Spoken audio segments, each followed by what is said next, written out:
What is going on, YouTube, and welcome back to the channel. The 2023 NBA Finals are tomorrow, or today for you American folks out there, and today I'm going to be ranking every single player in the finals on the Nuggets and the Heat. So look, if you guys enjoy the video, like and subscribe to the fucking channel. Thank you very much. First things first, notable omissions. Victor Oladipo, he's injured. I'm not including him on the list. And Tyler Hero, I'm excluding him as well, just because right now it's reported that he's going to return for Game 3. Who knows if that's going to happen or not? It might just be a smokescreen. And even if it does happen, we don't know what he's going to look like after his hand injury, right? He's going to be thrown into the NBA Finals of all places. And you can't just expect to chuck this guy in there after 6 weeks off and expect him to be the 20-point per game scorer he was in the regular season. So until I see him on the court, I'm excluding him from this list as well. But look, let's smash through number 28 to number 11, because no one wants to see me talk about Udonis Haslem for 20 minutes. So, in reverse order, I've got Udonis Haslem, Nikola Jokic, Peyton Watson, DeAndre Jordan, Omar Yurtseven, Vlacho Kankar, Ish Smith, Thomas Bryant, Zeke Naji, Reggie Jackson, Christian Brown, Cody Zeller, Kevin Love, Haywood Highsmith, Jeff Green, Duncan Robinson, Max Strus, and Kyle Lowry. Now, let's get into the top 10. At number 10, I've got Gabe Vincent. This bloke was fucking pissing me off all series long in the Eastern Conference Finals because he was making the most ridiculous three-point shots, man. But honestly, full credit to him. He showed up when none of the Boston guys could. But look, he's a very, very good three-point shooter, obviously. He's a good defender. Obviously took Kyle Lowry's starting spot. But obviously, he has his limitations. He's only 6'2", and I don't think his ceiling is as high as a lot of the other guys that are ranked above him. So I've got Gabe Vincent kicking off the list at number 10. At number 9, I've got Bruce Brown, who's probably one of the most underrated six men in the entire league, and he's a plug-and-play type of guy who can do anything and everything that the Nuggets need from him. Need him to score 15, 20 points off the bench when some of the other guys are struggling? He can do that. You need him to defend the opposing player's best player despite being undersized? He can do that, and is pesky as fuck as well. He's an improved jump shooter as well, and is more than capable of running backup point guard duties alongside Jamal Murray whilst Jokic is sitting on the bench and keeping things afloat. So I don't really know what else they can ask for. So I've got Bruce Brown at number 9. At number 8, I've got Kentavious Caldwell-Pope. Now, when you think of the best 3-and-D wings in the entire NBA, KCP is one of the first guys that comes on the list. He's shooting over 40% from 3 in both the regular season and the playoffs, and is a pesky, rangy defender as well that any team can use. And I think it's going to be interesting to see how he matches up against Jimmy Butler. I think he offers a different dynamic of defense than a Jason Tatum or a Marcus Smart does. So that's going to be pretty interesting. And I think his championship experience is going to be pretty invaluable for the Nuggets too. So I've got him at number 8.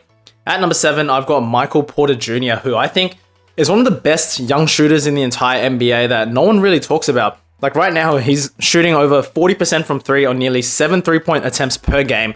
And when you look at Michael Porter Jr., he's 6'10". He's definitely got the tools and the physical ability to be a very, very promising player, and he's definitely on his way there, right? Now, I think what's gone under the radar this season as well is actually his defense. When you think Michael Porter Jr., he's notoriously known for being a terrible defender. And this season, I think he's actually improved to the point where he's average to above average. I think he's making a lot of right reads. He's shown some shot blocking ability.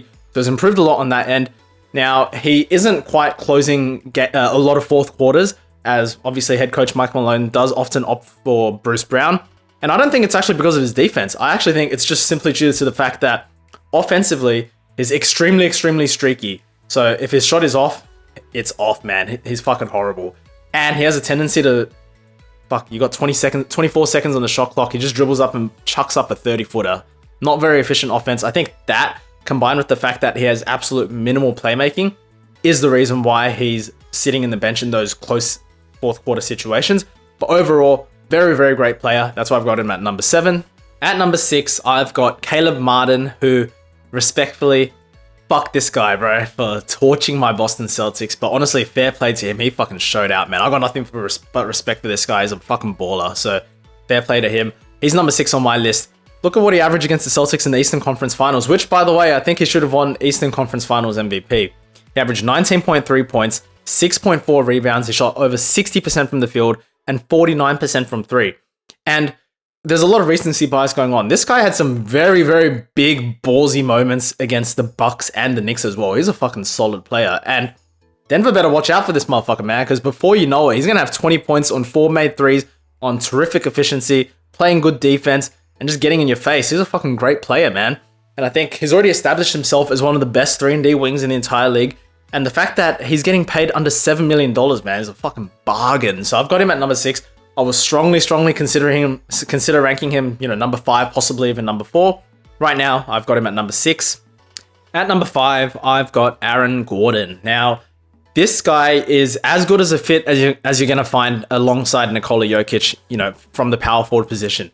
He's long, he's athletic, he's versatile defensively, and is a good defender, good to great defender. I don't know what else you can really ask for if you're the Denver Nuggets. Obviously, if his 3-point shooting was a little bit better, I think that would help them a ton, and it would make the Nuggets 100 times harder to beat if he can keep defenses honest, just from a corner 3, But you look at what he offers this team. He is by far the best and possibly only real option when it comes to defending a bigger wing. Like, think of the Jason Tatums, the Lucas, the LeBrons, the KDs of the world. And in the opening rounds, he did do a pretty good job on both LeBron and KD.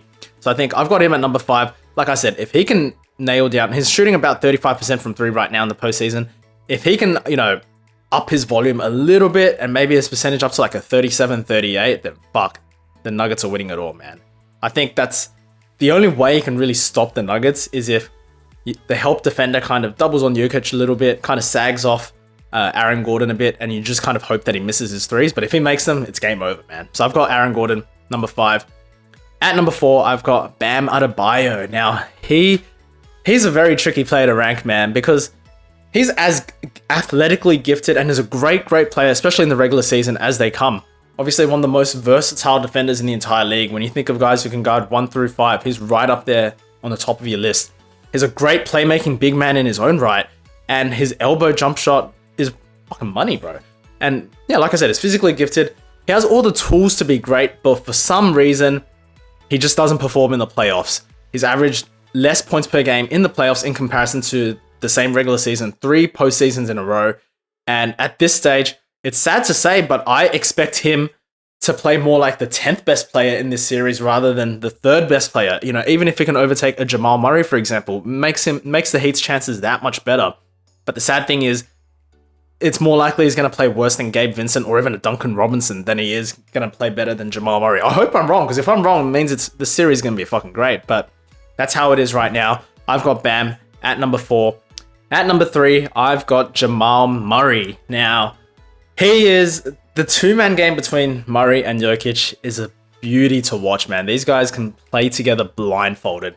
And if there was an anti-Bam Adebayo in the playoffs, then Jamal Murray is that guy, because Bam struggles in the playoffs, Murray takes his game to a whole nother fucking level, man. Like, if you look at his stats, his career points per game average in the regular season is 16.9 points per game. In the playoffs, it's 25.4 points per game. That increase is the largest in NBA history, which is fucking nuts, man. So playoff Murray is a legit thing. And as a Celtics fan, I was fucking pissed seeing Caleb Martin go off against my team. I can't imagine what it's like being a Lakers fan, seeing Jamal Murray drop 30, 40 points every single game against your team, even when you're playing excellent defense on him. Like, he is one of those guys where if he's on fire, you just can't stop him. It doesn't matter who you put on him, he's just not going to miss, man. And you look at what he averaged against the Lakers in the playoffs. 32.5 points, 6.3 rebounds, 5.3 assists, shooting 52.7% from the field, over 40% from 3, 95% from the free throw line. Like, damn, Eric Spoelstra, he's a genius. He's going to have to dig deep into his bag to find a solution for guarding Murray, because unless I don't know what his plan is. Is it going to be Kyle Lowry, Caleb Martin, Gabe Vincent? He's going to cook those guys. You can put Jimmy Butler on him, but then you're going to tire Jimmy Butler out. It's going to be tricky. So I've got Jamal Murray at number 3. At number 2, I've got Jimmy Butler, who is obviously one of the best 2-way wings in the entire league. And as great as Jamal Murray is, I think Jimmy's 2-way play and his leadership gives him the edge over Jamal Murray. Look, Jimmy's stat line and efficiency has dropped a little bit since that opening round series against the Bucks. Especially in games 4 to 7 against the Celtics, he didn't look that great. Obviously, his ankle's got a huge part to deal with it, because I have no doubt if his ankle is 100%, the Celtics probably lose in 4 or 5 games. Let's be real. And I'm a Celtics fan, right?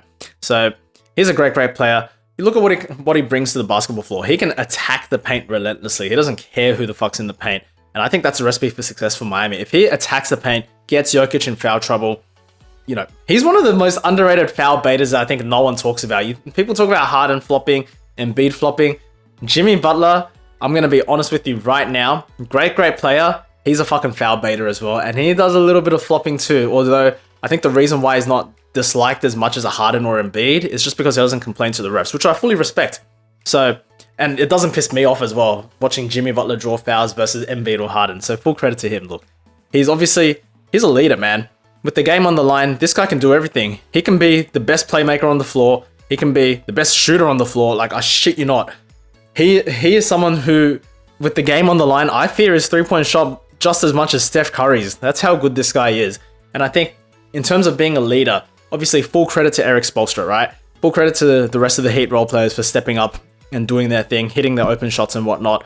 But I think all this, this Miami Heat postseason run, it all starts and ends with Jimmy Butler. I think if you replace Jimmy Butler with any other superstar in the league, or probably, I want to say any other superstar in the league, I don't think they can reach as far as they do right here. Even if you put a Giannis, heck, Jokic, LeBron, KD, I just don't know. I think he's built for Miami and for that culture and leading a team. That's how good he is. So he's the very clear-cut number 2 for me. Because at number 1, I've got Nikola Jokic, the people's MVP. Man, he is something special. Like, you look at his skill set offensively, there's not a single thing this guy can't do. I think he's got the best footwork in the low post in the entire NBA. He's obviously the greatest passing/playmaking big man the game has already ever seen. He can shoot the fucking ball, like from 3 and from mid-range, and on Hail Marys, this guy does not miss on Hail Marys. There's nothing he can't do offensively, and defensively, if you're one of those motherfuckers that gives shit to Jokic for not being a great defender, or like in the regular season especially, then you got to give him credit for turning things around, because the Nuggets have been a sneaky good defensive team in the playoffs as well. Now, you look at his playoff performance so far, I think he's the most consistent superstar in the entire league right now. The worst game that Jokic had in the playoffs was in game 1 against the Timberwolves, where he had 13 points, 14 rebounds, and 6 assists. And it's not like he took many shots. He still had an efficient 13 points. And ever since that, he hasn't scored under 20 points. And so I think it's very clear, like, if this postseason hasn't solidified it, or if it wasn't already proven, I think this postseason has definitely solidified the Joker as the number 1 or number 2 player in the entire league, depending on what you value. So that's pretty straightforward for me. Jokic at number 1. So look, let me know what you guys think in the comments section below. If you guys do enjoy the video, like and fucking subscribe, please. And look, thank you guys very much for watching, and I'll see you in the next one.